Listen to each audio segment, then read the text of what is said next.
வேற ராசா ஒரு வாரமா எங்க போய் தொலைஞ்ச? ஒரேடியா போய் தொலைஞ்சிருக்கணும். ஹாய், இன்னைக்கு தினகரன் ஆஃபீஸ்லேருந்து எங்களுக்கு ஒரு கால் வந்தது. உங்களுக்கு ஃப்ரீ கிஃப்ட் விழுந்திருக்கு, வந்து வாங்கிக்கோங்க அப்படின்னு சொன்னாங்க. நானும் கிளம்பி போய் வாங்கிட்டேன்.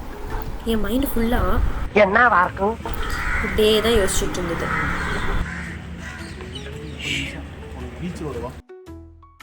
போகிற வழியில் அப்படியே ஒரே கண்கொள்ளா காட்சி. எப்படின்னா எனக்கு வந்து பீச்சுக்கு முன்னாடி ஒரு குளம் அந்த மாதிரி இருந்துச்சு. இதை நான் கேட்டேன், ப்ளூ பிளாக் பீச்சுன்றனால வந்து இந்த மாதிரிலாம் ஏதாவது பண்ணியிருக்காங்களா அப்படின்னாங்க.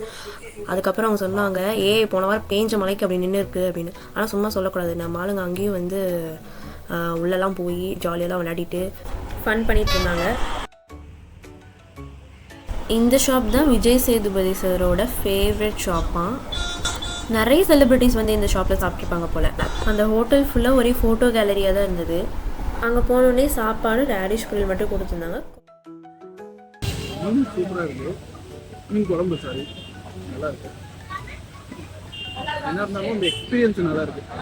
பீச் வரணும் உட்காந்துட்டு மீன் குழம்பு சாப்பிட்டு சைடு சைடு சாப்பிடுறேன். இது பேர் என்ன?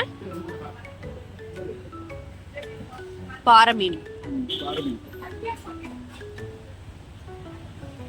ஒன்னே 420 rupees. அதிகம் தான். ஆனா இல்ல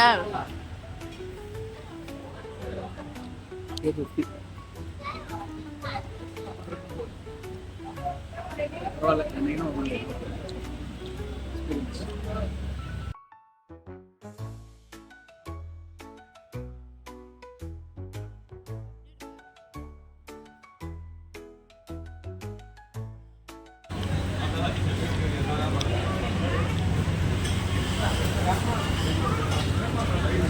நல்லாதான் இருக்கு. சூப்பராக இருக்குது.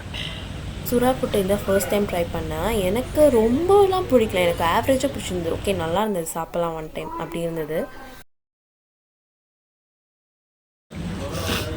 அப்புறம் மூணாவதாக ஒன்று ஆர்டர் பண்ணியிருந்தாங்க, எரிப்பூச்சின்னு ஒன்று. அப்பா சாமி, அது நிஜமாக பார்க்க பூச்சி மாதிரி இருந்துச்சு. அது ஐயோ, நிஜமாவே பூச்சி மாதிரியே இருக்குடா.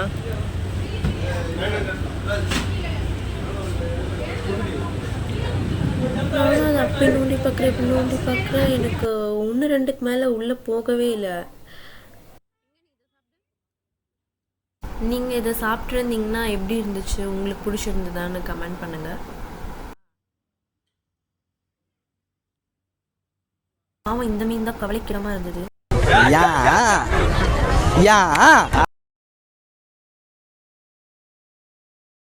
நச்சடிச்சுட்டு இந்த எப்படி நீ இதை சாப்பிட்றேன்னு என்ன அதிகமாக ஃபீல் பண்ணீங்கன்னா அதை புளிஞ்சிட்டு பார்த்தா சிப்ஸ் மாதிரி இருக்கு. நல்லா இருக்கு. ரீசெண்டாக இது வந்து என்னோட ஃபேவரட் லிஸ்ட்டில் வந்துருச்சு. இனிப்பூச்சி. எங்களுக்கு பில் 750 வந்திருந்தது. நாங்கள் மீனவன் உணவகம் தான் போயிருந்தோம். முடிச்சுட்டு பீச்சுக்கு போனால் அங்கே சுற்றி யாருமே இல்லை. நைட்டு அந்த பீச்சை பார்க்க ரொம்ப பயமாகவும் இருந்தது. அதுவும் அன்றைக்கி பௌர்ணமி வேறையா, ரொம்ப ஒரு மாதிரி ரொம்ப சத்தமாக இருந்தது. நான் மட்டும்தான் போயிருந்தேன். நான் வந்து உடனே கிளம்பி வந்துட்டேன். வீட்டுக்கு போகிற வழியில் மீண்டும் பசித்ததால் ஒரு கலக்கி வாங்கி சாப்பிட்டு வீட்டுக்கு கிளம்பிட்டோம்.